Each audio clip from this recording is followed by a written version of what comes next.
चूहा आणि लायन. ठीक आहे पिल्लू, मी तुला चूहा आणि लायनची स्टोरी सांगते.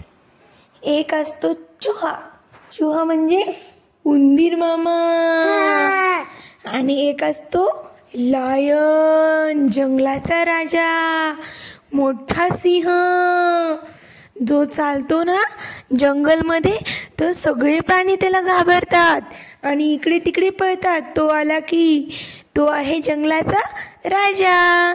मग त्याची मी तुला एक छान गोष्ट सांगते.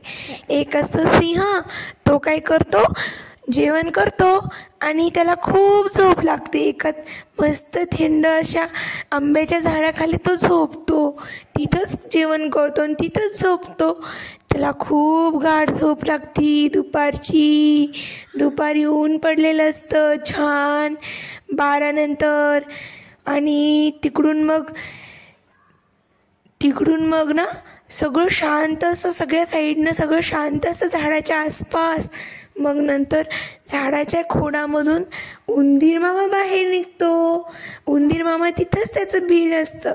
मग तो तिथंच राहत असतो, पण त्याला माहीत नव्हतं की इथंच सिंह राजा आहे म्हणून.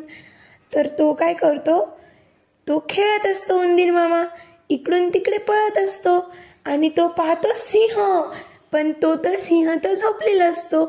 मग उंदीर मामा म्हणतो, चला आपण सिंहाच्या अंगावर खेळू. तो तर झोपलेला आहे, किती गाढ झोपलेला आहे, तो उठणार पण नाही. तर मग तो काय करतो, उंदीर मामा इकडून तिकडे पळतो सिंहाच्या अंगावर, त्याच्या शेपटीवर पळतो, शेपटीवर घसरगुंडी खेळतो, त्याच्या पाठीवर उड्या मारतो. जसं जसं सिंह असा श्वास घेतो मोठा, तसं उंदीर मामा वरती जातो आणि तो श्वास आत घेतो तेव्हा उठला श्वास सोडतो तेव्हा तो खाली येतो. तो जंपिंग जपांग करतो उंदीर मामा सिंह राजाच्या अंगावर. मग सिंहाला कनी तो असा सिंह शेपटीने त्याला बाजूला पाडतो झोपीमध्ये. त्याला समजत नाही, त्याला वाटतं काहीतरी असेल असंच. मग तो असं शेपटीने बाजूला पाडतो. तो खूप झोपलेला असतो. मग उंदीर मामा अजून खेळतो. मग सिंहाला येते जाग. मग सिंह जोराने ओरडतो.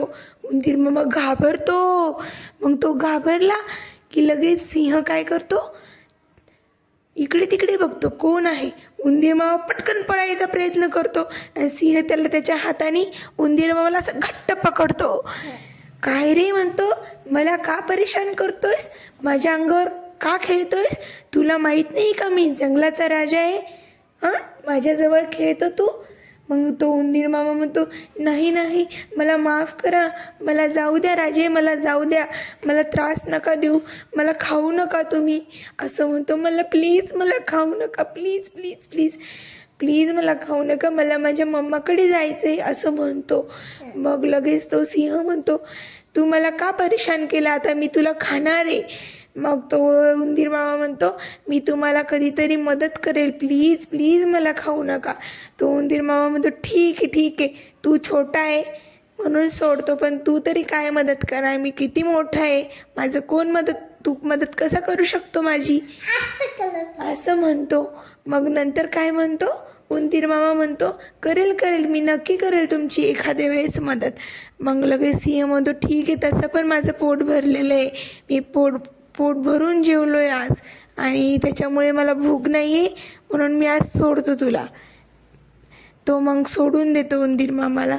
उंदीर मामा परत त्याच्या मम्माकडे जातो आणि असं मम्माला सगळीच हकीकत सांगतो. आणि मग सिंह तिकडे पुन्हा झोपतो. मग तिकडून एक मोठा शिकारी येतो. शिकारी काय करतो, एक जाळं टाकतो सिंहाला आणि सिंह तिथून उठतो आणि इकडे तिकडे चालायला लागतो. शिकारी काय करतात, तिथं त्यांनी जाळं टाकलेलं असतं, त्याच्यामध्ये तो सिंह अडकून जातो. असा एकदम अडकतो की मग काय होतं, मम्मा शिकारीला झाडावर होते आणि त्यांनी खाली फेकलं. राईट, शिकारी झाडावर होते आणि जाळं खाली टाकलेलं होतं.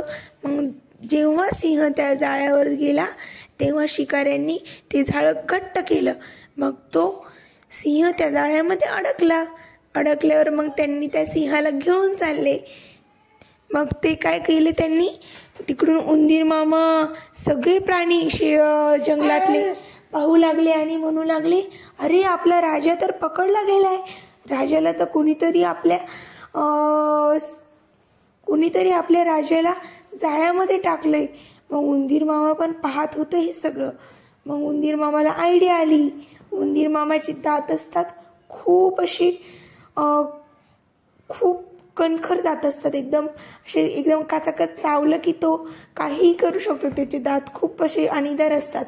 मग तो काय करतो, तो म्हणतो आता मीच राजाची मदत करतो. आणि शिकाऱ्यांनी तिथं जाळं ठेवलेलं असतं, सिंहाला एका जागेवर ठेवलेलं असतं आणि पिंजरा आणण्यासाठी गेले असते बाहेर. तर मग काय करतो हा उंदीर मामा, तिथे जातो, हळू जातो आणि ते जाळ्याचे सगळे, तो राजाला म्हणतो, सिंहाला म्हणतो, मी तुम्हाला वाचवतो, थांबा, काही आवाज करू नका. मग तो असं पूर्ण जाळं करतडून टाकतो त्याच्या दाताने, पूर्ण मोकळं करतो सिंहाला. सिंह मोकळा होतो, जिंकतो. मग उंदीर मामाने कसं केलं, असं उघडं केलं दात, मग असं खाल्लं. हो तसं खाल्लं. आणि मग लगेच उंदीर मामा म्हणतो, आता तुम्ही फ्री झाले, स्वतंत्र झाले. आणि सिंह पण खूप खुश होतो उंदीर मामावर. मग सिंह म्हणतो, तू माझा खरंच प्राण वाचवलास. तू इतका छोटासा असून सुद्धा तू इतका मोठ्या सिंहाचा प्राण वाचवलास. तू खूप खूप चांगला आहेस असं म्हणतो. मग सिंहाला हे पण लक्षात येतं की छोटा असो या मोठा, कोणीही काहीही मदत करू शकतो, कधीही कोणीही कोणाची मदत करू शकतो, कोणीही कोणालाही कामं येऊ शकतो. मग लगेच सिंह म्हणतो, तुला खेळायचं का आता माझ्या शेपटीवर, तू खेळू शकतो, चला आता आपण बाहेर जाऊया असं म्हणतो. झाली गोष्ट. आता